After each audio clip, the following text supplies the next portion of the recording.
know if you saw my text. I think for me, just welcome to the Facebook Live conversation today of Faith Commons. This is the state of our faith, and we're coming to you via Zoom that's being streamed to Facebook Live today because we're all adapting every week. As it turns out, Imam Omar Suleiman, who is with us via Zoom, was not feeling well, and we all took it as a sign that we shouldn't be even as close as 6 feet apart in physical presence, so we've gone to Zoom. I'm George Mason, and we're also joined by Rabbi Nancy Kasten. And so here we are for our second edition during this coronavirus crisis, and we're talking about the state of our faith. Today, we want to address the question of how our faith helps us to deal with fear. There's plenty of fear during times like these. And so what do our faith traditions teach us about how we address the fears of life? Omar is not going to speak as much as the rest of us. He's asked us not to let him do so because he's been struggling with his throat now for a while. But Omar, we'll let you kick us off and say a word just to begin. Absolutely. Well, thank you all for accommodating, and it's wonderful to be with you, even via Facebook Live. And I hope we can get as close to each other once again as possible soon. And I hope we can be able to transfer that love that's so apparent when we're together to everyone else once we are once again physically together. The way that I would approach this from my perspective, it's really interesting because fear in the Islamic tradition is not inherently negative. There is a healthy fear, and then there's an unhealthy fear. Now, a healthy fear is one that allows you to take the proper precautions that are necessary, that jolts you out of complacency, that helps you sort of navigate and be empowered enough to do good. So in the sense of salvation, despair is greatly condemned. And in fact, the key sin of the devil, of Satan, Iblis, which is the name of Lucifer, Satan in Islam, Iblis means he despaired from God's mercy. And so fear goes from to a place where it's not healthy anymore, then where we feel like we have no access to God's forgiveness anymore. So in the sense of salvation and approaching God for forgiveness, fear becomes unhealthy when it leads to despair.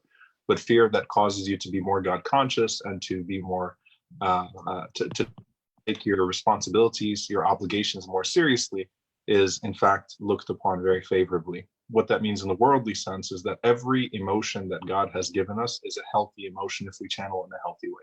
So hope, fear, if you ever watch the movie Inside Out, I watched it to understand my girl a little bit better. To understand May when she was 8 years old. I was like, she looks exactly like that girl on Inside Out. It was sadness that saved the day of the emotions, right? So all of these are healthy emotions if we channel them in a healthy way. And the last thing I say on that, which I think is very powerful, is that there's a healthy fear of our Lord, and there is a healthy fear of adverse circumstances, but there is no healthy fear of each other in the conception of the Quran and the tradition of the Prophet Muhammad, peace be upon him. Yeah, so we can fear God in a healthy way, which drives us back to him. When we fear everything else, we run away from it. When we fear God in a healthy way, we run back to him. We can fear adverse circumstances in a way that causes us to be more diligent and cause us to take things more seriously, but we can never fear each other in a healthy way. Wonderful. Wonderful. Thank you. Nancy, how about in Judaism? Well, the Hebrew word yirah means both fear and awe. And I've taken to translating it much more often as awe than fear, because when we talk about fear of God, what we're really talking about is understanding that human beings are limited and we are not able to control everything. And so we need to have a healthy respect for for one another, so that together as a whole human race, we can address the challenges and the threats and the things that make us afraid. And it's the Buddhist tradition that talks about the problem with clinging to things, right? That when we cling to a false sense of what can bring us safety and security, we actually cause more suffering for ourselves and for others. And so I think that, each of our traditions in its own way has this way of understanding that, God plays a big role, and part of the role that God plays is making us aware that we need each other and we are not all under control, and the more we can be unified together, the less fearful we will feel. Wonderful. I want to pick up a little bit on what Omar said about how all these emotions are gifts of God, and that they are not necessarily bad in themselves, and that includes fear. I think that because we all believe that God has created us and made us in certain ways, then what we experience can be gifts of God that can be distorted if we're not using them properly. And I believe what we've learned in the evolutionary process is that in our bottom brain, we have this stimulus response to what happens to us in our hypothalamus. That is, if we sense fire, we tend to want to step away from it to protect ourselves. We're afraid of the fire. On the other hand, we recognize that if our child is in the house that is on fire, we might run into the house to save the child because of a greater love that surpasses that fear. And so we're willing to face it and not just run away from it. We're not just instinctual beings, in other words. Our faith leads us to think of others and to act in love. So, in the New Testament, there's a passage of scripture that says that love casts out fear, that love is that which transcends our fear. And it goes to this relational sense, I think, that Omar was talking about earlier. Perfect love casts out fear is the exact phrase, now that I'm a preacher and remembering my Bible. There's another passage too, though, that in 1 Timothy that talks about how we have not been given, 2 Timothy, I think, George, we've not been given a spirit of fear, but of power and of love and of self-control. That word self-control, that phrase, can also mean a sound mind. And I think that's a really important thing for us to recognize right now, that we are using our faith with a sound mind, which means we're also paying attention to science and to data and to facts. The idea that science or religion is, science and religion are in conflict with one another is something that we three are working to overcome. That we think that we can act in accordance with the best of knowledge and science, and yet also bring the best of our faith to all of these things at the same time. So all fear is not bad, but fear that becomes irrational, and as Omar said, that pulls us away from each other, or tends to make us lose our awe of God, as Nancy said, I think is what we want to avoid. I was thinking about the story of Joseph and his dreams, and how when he has these dreams and relays them to Pharaoh, or he interprets Pharaoh's dreams, in a way that anticipates a period of famine, right, that Pharaoh takes the necessary steps to prepare for the famine. All he knows is that Joseph interpreted his dream. He has no word from God or anything else. He just has had this information from someone who is an expert in interpreting dreams. And he listens to that, and he provides resources, not just for himself, not just for his palace, but for the entire community.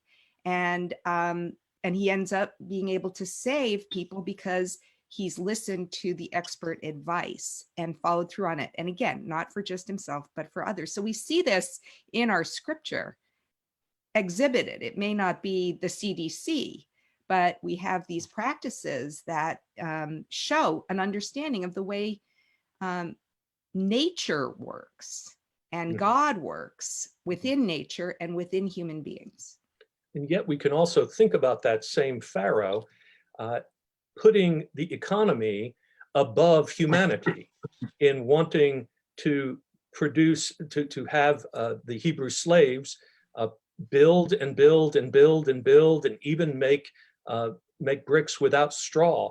And so he increased their burden and increased the danger and the harm to the community at the same time. So what that led to, of course, was the Exodus and to their crying out for relief. So we find ourselves with your reference, I think, Nancy, to the Pharaoh.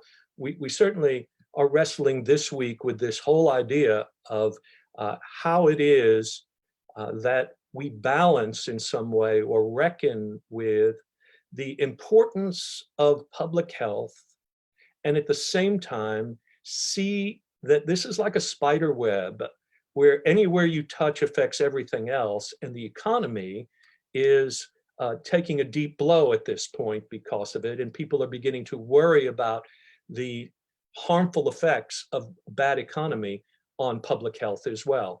So Omar, how do you think about the connection between those two things? Well, I think that, when you combine, predatory capitalism with, social individualism, and you put those two things together, then you render people or people's value in accordance with what financial output they bring to society and how independent they are. And that's where their social rank will fall. And that's going to translate into the way that we treat those people. And so when I think about the elderly and the suggestions, for example, that the elderly are worthless anyway, and that they would happily sacrifice for their coming generations. That's true for the selfless spirit of many of our elderly that certainly do feel like they've paid their dues and they've done what they could to leave the world as a better place for the future generations. But they're still with us. And what I think about, there's an emphasis in Islam on how we treat the elderly, and the way that we treat the elderly in our lives, especially when those elderly are our parents or our direct relatives, directly translates into the blessing that we will then find in our lives, in our wealth, in our own families, in our own careers, in our own social lives. And so you find, in the Quran, when God talks about how we treat our elderly parents, he says, do not even roll your eyes at them. Don't say to them, uff, which would translate into rolling your eyes or express some sort of displeasure with them. And the Prophet Muhammad, peace be upon him, said that paradise is at the feet of your mother. And he would send young people home, even from the battlefield, and say, go strive in your parents' home. The word jihad obviously has negative implications in the Western conception, but the word jihad means a noble struggle. And when a young man came to the Prophet Muhammad and said that he wanted to fight alongside him in defense of him in persecution, he said, go to your parents, fafihima fajahid, and do jihad in the way that you strive for them and pleasing them. He said, I left them crying. He said, well, go strive to make them laugh the way that you made them cry. And I think that for us, we need to really think about philosophically who we are as a people. I think that this coronavirus will expose some of our faulty philosophical foundations. And at the same time, it will hopefully cause our best practices to shine, right? The best things about us as a people will hopefully shine. But I hope it'll cause us to reconsider some of our faulty foundations. And so that, we have to really think about the way that we've treated people. I personally, I founded two organizations. The one that I'm known for founding is the Yaqeen Institute for Islamic Research, but the one I founded before this was Muhsin, which is Muslims understanding and helping with special education needs. Muhsin means one who excels. And particularly people with disabilities are often excluded, for example, from any discussion on social justice because it's not a fashionable cause to take up. But when you think about people with disabilities, and then you think about people that are elderly and have disabilities, and then you think about people that are elderly, immigrant with disabilities, that have language barriers, that are dealing with xenophobia right now in society, that deal with job discrimination. I mean, these things become compounded. And it all goes back to, I think, where we need to interrogate how as a society we value people, what value we give to people. And if it's on the basis of their financial output or on the basis of what the upside is for them for the rest of their lives, what they can bring us in a material sense, then we are a shallow people. If that's the only way that we judge the value of them, because that actually shows what we value as a people is merely superficial and material. Wonderful. Nancy? Oh, so many things that I'm thinking about right now, but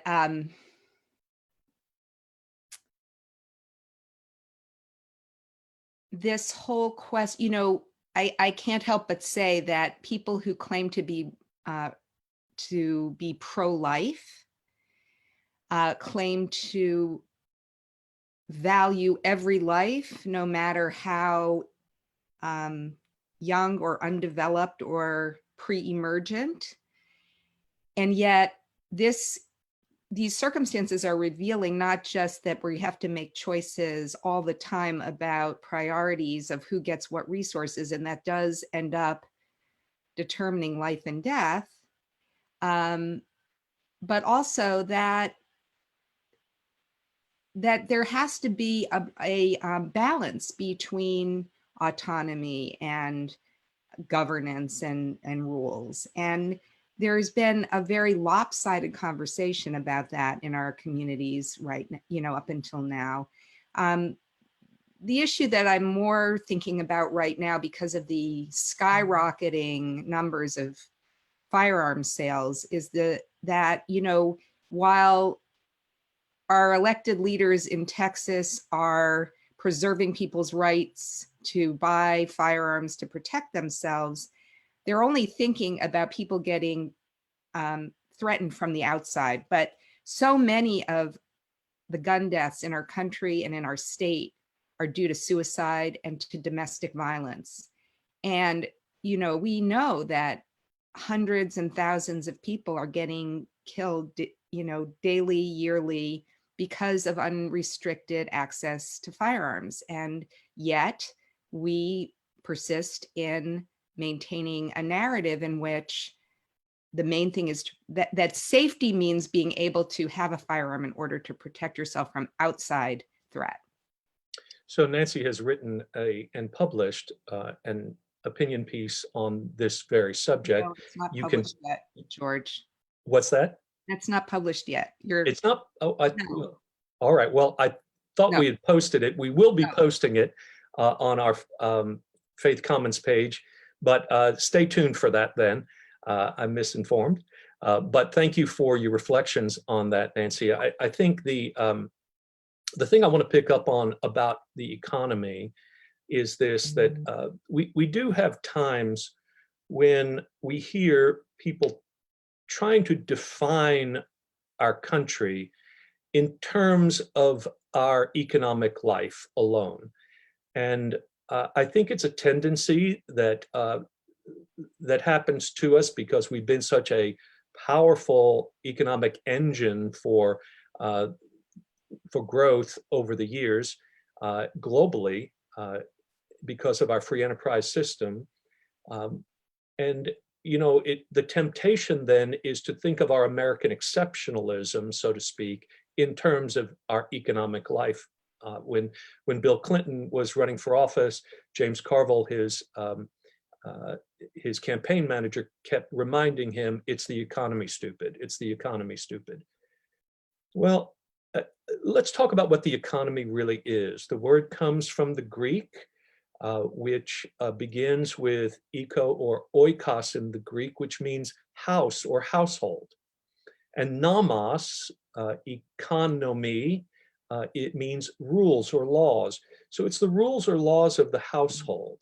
And if you were to think about it this way, maybe, how does your household, your family operate? Surely everyone, as Omar said, regardless of their abilities, should be valued and have a role to play in the giving and receiving, in the producing and in the taking advantage of what someone else contributes. And so when we think about economy, we should be thinking about how everyone who is a citizen of the United States, everyone who is a resident of Dallas, everyone who is part of our faith communities, our families, our neighborhoods, has a stake in all of this. So we need to expand, I think, our notion of what the economy is, and making sure that people are not left out, as Omar said earlier, that we don't just have an economy of winners and losers, but we see it much more in this faith perspective of an ecology that our economy begins to address as well. And this is a global reality where there is enough for everyone. We don't have an abundance problem. We have a distribution problem. And George, I would just say that on that note, I do think this is where the faith voice can be far more consistent than the political voices on these issues. Yes. We can usher in a voice that values all lives, not all lives matter in the sloganeering way, but every life from in our society has inherent value, and that means the quality of their lives should also be good as well. So when we talk about poverty, we talk about the right to a life of quality, no matter who you are or what you can give back, or how vulnerable or independent you are, or how powerful or powerless you are. That we really do value people, and I think that we can be consistent, whether we're and we can get away from any type of exceptionalism that excludes people on any basis, from being given that same level of love and care. And we don't have to turn it into winners and losers. We don't have to say that in order for this person to have the quality of life that God has decreed for them, and as people of faith, God has used us as vehicles of his grace and mercy, that we make sure that the people around us have that. We're not going to buy into this narrative that it has to be to the detriment of someone else. And I think that this has had implications on our foreign policy, on our domestic policy, on everything from healthcare to gun rights to immigrant and refugee discussions.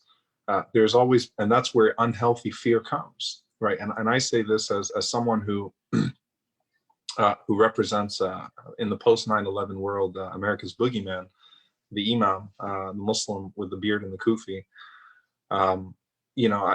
and who's traveled extensively in the Muslim world. One of the philosophical foundations that we have to interrogate is this idea that the only way that we could guarantee safety and happiness for some is to oppress and brutalize and control others. And that has dictated our foreign policy and has led to a lot of resentment in many ways. And I think we need to be very self-reflective as a people now as to how we've contributed, either actively or by our silence, to this idea that that only some people have the right to live in safety, security, and with the pursuit of happiness. We need to shift that narrative. And I do think that as faithful voices, we can be sincere in championing that in a way that puts all politicians on all sides of the aisle on their heels and says that you need to do better. You need to do better to guarantee the right to a dignified existence for everybody, whether they're American or in America or affected by America, because that's who we claim to be as Americans, people that champion those rights for everybody. This reminds me of Dr. King's statement about how the church, and he meant the faith communities, of course, are to be the conscience of the state. And I hope that's what we're trying to do with Faith Commons. It's good to get together with you, even virtually in this time. And we want to thank everyone who's been viewing our conversations. we had a lovely gift that happened to us this week. Some of you have seen the Dallas Morning News front page story on Faith Commons and these Facebook Live conversations. We want to encourage people to go to our website at faithcommons.org and subscribe to our electronic newsletter and keep up with us on Facebook also. You can like our page, and we want to stay in touch with you. Certainly, this is a time we're not asking you for donations. We're encouraging you, in fact, to go to your faith communities and support them, and to those nonprofits that are caring, especially for people right now who are dealing with the coronavirus. There are many, many people being affected, both personally and then through their business lives in our community. We certainly want to uphold in our prayers all healthcare workers, first responders, people who are looking after those who are ill, and those who are making decisions in government at this time. Nancy, do you have any additional words as we begin to wrap up our time together? I just encourage everybody out there to hold on to your sense of faith and use this opportunity. I know this is not a time of decreased obligation or stress. In fact, it's a time of more stress, more anxiety. But part of that is because of the way that we have perpetuated a system that doesn't support us when we really need it. And others have felt this all their lives, or certainly longer than some of us who are more privileged have. But this is an opportunity for true empathy and to recognize, we are all in this together. Wonderful. Omar? Absolutely. Just that, I think the great silver lining of this time is that it's causing us to be more reflective as individuals. And I pray that as we're becoming more reflective as individuals, let's be more reflective as faith communities, and more reflective as Americans, and more reflective as human beings. Let's really think about how we want to be different when we come out of this. We do not want to be the same and go back to our normal. Prior to this, we really want to move forward. And I think that these types of conversations need to be happening in your living rooms. They need to be happening over your FaceTime conversations. They need to be happening within your communities and with people that are outside your communities. And I do think that what underlines what we're trying to do here is that we don't just want you to tune into our conversations. We want you to have these conversations as well. And I pray that as we're thinking about how to keep connected to our congregants and fellow worshipers in our churches, synagogues, and mosques, we're also thinking about how we're going to remain connected to people in our societies that were already vulnerable or demonized, and that are more afraid now than they've ever been. And in the process of giving them hope, God will respond to that by giving us hope in our own lives. No mercy that you show to anyone else is going to go unrewarded by your Creator, by the most merciful. So continue to be a vehicle of God's mercy, and you will find that mercy come from God as well in your own life, and overwhelm your life in ways that you may not even perceive. Thank you so much. Thank you to Nancy and Omar for another one of these State of Our Faith conversations. I want to remind you that the goal of Faith Commons is not that we will have all of our faiths end up being the same, but that we will understand each of our faiths better because of our conversations. These are three distinct faiths. We are only three faiths, but we have in the Faith Commons community those of additional faiths beyond the Abrahamic faiths as well. And so we want to encourage you to hold your own faith dearly, but also to look at your sisters and brothers of other faiths and see in them your neighbor, someone who is created in the image and likeness of God, as we all of us together work for the common good. Thank you again for tuning in to this Facebook Live conversation. I hope you'll be back with us next Sunday at 12:12. Thank you and have a great week. God bless you.